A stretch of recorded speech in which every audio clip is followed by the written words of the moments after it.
welcome back to Chastity's Vlogs. Thank you for coming back. First things first, like, comment, subscribe to this video, y'all. And today we're going to be talking about joining the Army. So it's one of those topics that a lot of people are misinformed about. And I just wanted to get on here and give y'all a little bit of a Q&A, give y'all a little bit of tips and advice when it comes to joining the Army. I have been in the Army for about 7+ years. I did about 6 years in the reserve, and I just recently in August of 2020 transferred over to AGR, which is active duty pretty much. So my first tip of advice is going to be, if you're thinking about joining the Army, definitely think about why you want to join the Army. Like, a lot of people just like, oh, my brother's in the Army, oh, my sister's in the Army, my dad, my mom, I'm just gonna do it too. But you gotta like really want to yourself. You have to want to be in the Army yourself. You have to have a passion for, serving your country. A lot of people I see join the Army just for the fun of it, or just because they're someone they know is in the Army, and then they drop out, they get chaptered out, and it's just a waste of the Army's money, waste of time for them as well. So have a reason to join the Army. My reason was because I was at a time in my life where I wanted to be a part of something bigger than me. I wanted to have a way for my education to be paid.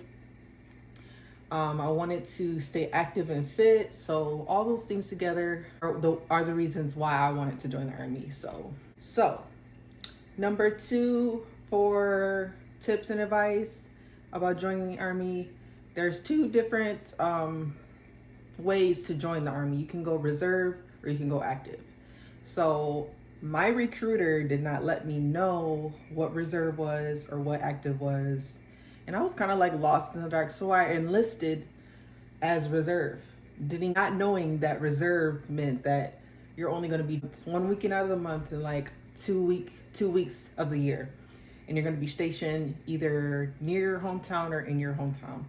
You're not going to go anywhere like far away. Reserve is designed for people who want to be a part-time soldier pretty much, but want to stay near their hometown or whatever. So I went reserve, and pretty much in the reserves, like I said, you drill once a month, you go to annual training 2 weeks out of the year, and you pretty much have to work a civilian job as well throughout the month because drill paychecks are not enough to live off of. So that's one thing to think about when joining the military, if you would like to be reserve or would you like to be active. Active duty is you join, and then the Army will ship you to any station that they need you specifically at. They will give you a wish list. They say they give you a wish list of what bases you would like to be at, but 9 times out of 10, they're gonna put you where the Army needs you, and that could be anywhere. It's in the States. You're not gonna get deployed like your first, like right after basic training. So you're gonna graduate from basic training and get put at your duty station. It's gonna be anywhere in the United States. And that's what active duty is. If you're single, you're gonna be in barracks. You're gonna live in barracks with maybe another person or just a room by yourself. It depends on what station you're at, but most likely you're gonna be in barracks with other people if you're single. If you're married and have children, the Army will hook you up in your own spot for your spouse and your kids. That's what active duty is. Active duty is on duty all the time, every day of the year. You get paid for every day of the year. So you wouldn't work a civilian job on the side like you would as a reservist. So active duty is full-time in the Army, always, every day, so definitely know the differences between Army and reserve. I can go into a lot into detail between the 2 differences, but that would take all day. I'm going to do that for another video. But number 3, tips and advice for joining the military. Don't get married just for the BAH. I got married just for the BAH. So BAH is pretty much basic allowance for housing. That's what it stands for. And it's an extra stipend for people who have spouses and kids. So a lot of people will get married right before shipping or joining, just for the extra money. So I made two bad mistakes. Joining and not knowing that I was reserve and what reserve meant, and getting married right before joining just for the BAH. I'm not going to go into detail about what happened or my story about getting married just for the BAH, but I'm just going to tell you, if you want to get married. That's up to you. If you really love this person, this is who you want to be with for the rest of your life. Get married, but don't just get married just because it sounded good and you want to get extra money. Don't do that. It's just going to end badly. So, number 4, recruiters. So, recruiters, they have a job to do. Their one and only job is to get soldiers or get people, civilians, to join the military. That's their job. They're good people. They want success for you. But the thing is, recruiters will kind of like bend the truth a little bit. They'll go around a few subjects. They won't tell you that you're going to have a roommate and no kitchen in your little barracks when you go active duty and it's going to be hell. They don't tell you all of that. They tell you, oh, you're going to get free food. You're going to get free housing. You're going to get free this, free that. And they don't really tell you all the specifics, because then you're like, oh, I'm not joining the military no more. You know what? They want to persuade you to join the military. So that's the thing about recruiters. So they'll have your best interest at heart to an extent. But like I said, my recruiter didn't really tell me anything about what reserve was or warn me about any of that. That's just their only job. So I wouldn't say don't trust recruiters. They're all liars. But I would dig deep and do your research about what you're trying to do, about ASVAB, scoring, about your MOS that you're going to have, and all that good stuff. I would do research, talk to people who are in the military, definitely get good advice from people who have experience and have done it. Don't just listen to everything their recruiter says, but you know what I mean. Number 5, so when you choose your MOS, after you pass your ASVAB score, after you go to MEPS, all that good stuff, you're going to go to basic training. And basic training was a 9-week thing for me. Basic training usually 9 weeks. And after basic training, you will go to AIT, which stands for Advanced Individual Training. It's training for your specific MOS or job. It's training specified to your specific job that you're going to do in the Army. And that could be anywhere for another 9 weeks or more, depends on the MOS. Some MOSs have long annual individual trainings, long AITs, but mine was just a regular 9 weeks. I'm a 42 Alpha, human resource specialist, and I love my job. It's a good job. It's easy. It's not too complicated. I just am in charge of a lot of paperwork. I have to update a lot of forms. I have to make sure soldiers' life insurance and make sure they have medical readiness. It's pretty much an office job. It's a job working with others, and there's a lot of different sites and things that you have to learn how to manage. So that's my spiel on basic and AIT. I'm going to do a video specified to basic and AIT on tips and advice later on. So look out for that. Another question that I get a lot is, have you been deployed? Will I be deployed? What are the chances of me being deployed?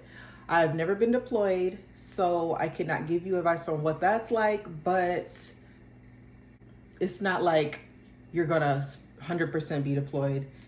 It depends. It's hard to say if you're gonna be deployed or not, or if you are, but the thing is, people are apprehensive about going active duty because they're scared that they're gonna be on the front lines shooting and killing and dying, and that's not really what being deployed means. You can just go on a 9-month deployment to maybe Kuwait or Saudi Arabia and just be support for, another unit. Being deployed isn't always. That's more of a combat MOS. Combat MOSs are the ones that are on the front lines, things of that nature. And any MOS can deploy. Don't just say, since I'm a 42 Alpha, I work in the office and I handle soldiers' paperwork, that I can't be deployed. Any MOS can be deployed. Supply, truck drivers, 11 Bravos, everybody can be deployed. So don't just be like, oh, I'm just gonna get an easy job and I'll never be deployed. No, that's not how it works. When a unit deploys, they need everybody to go. They're not just gonna take the combat MOS and leave behind their supply, leave behind their 42s like me. They have to take the whole unit. So can't really choose a job that's less deployable, if that makes sense. I'm not sure if that makes sense.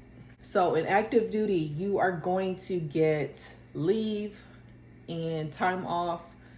Don't be afraid to join the military and think that you're never going to see your family. You're never going to get time off.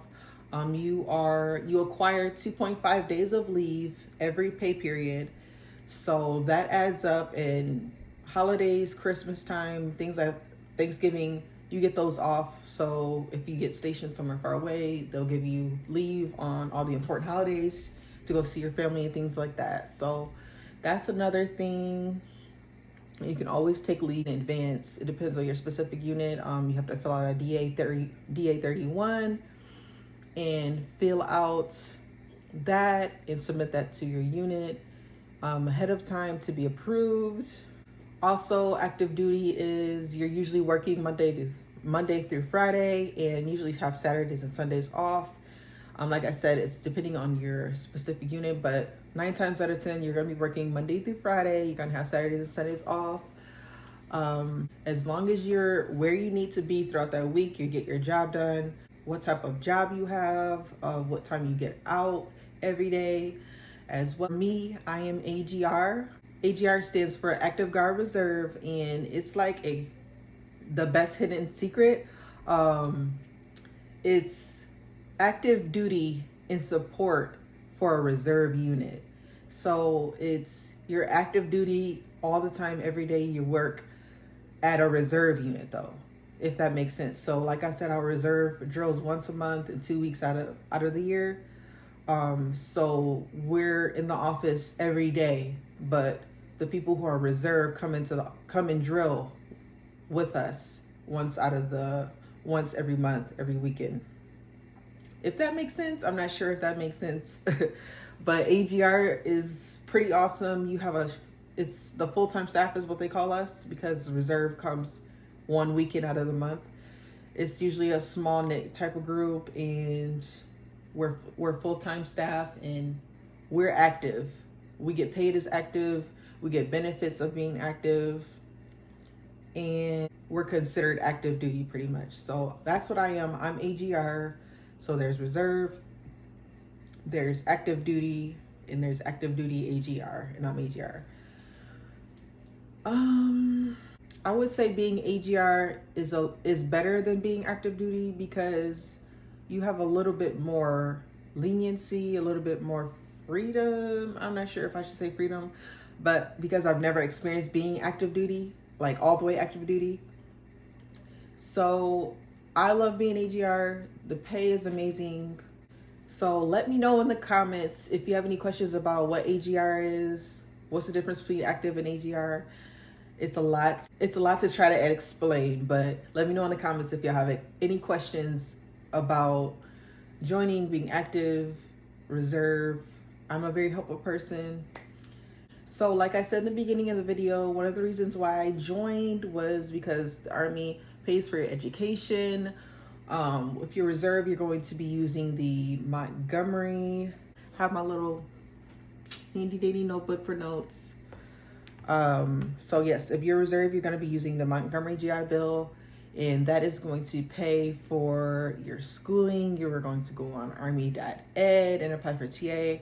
That's for reserve. For active duty, 90 days or more, you are going to be using the GI Bill post 9/11, and that is going to pay a percentage of your school. If you don't have enough active days in already, it's going to be like it'll pay like 50% of your schooling, 60%. But yeah, so there are plenty of resources out there that will help you pay for your tuition, help you pay for college. So that's like top 5 reasons of why to join the military. Top 5, it's going to pay for your school, You're going to have so many benefits. Health insurance is amazing. So there's all that to think about. When it comes to healthcare, you're going to have TRICARE Humana. It's been pretty good having TRICARE. I've enjoyed having it. I don't ever have any copays or any extra costs. TRICARE. All right, y'all. So thanks for watching this video. If you have any questions, like I said, put it in the comments. I'm going to be making more tips and things to know videos about military. I'll do more in-depth videos about what I do in depth a little bit more. I am going to also do another video about basic training in AIT, a little bit more in depth. But yes, let me know if you have any questions, guys. Like, comment, and subscribe to my channel. Thanks for watching.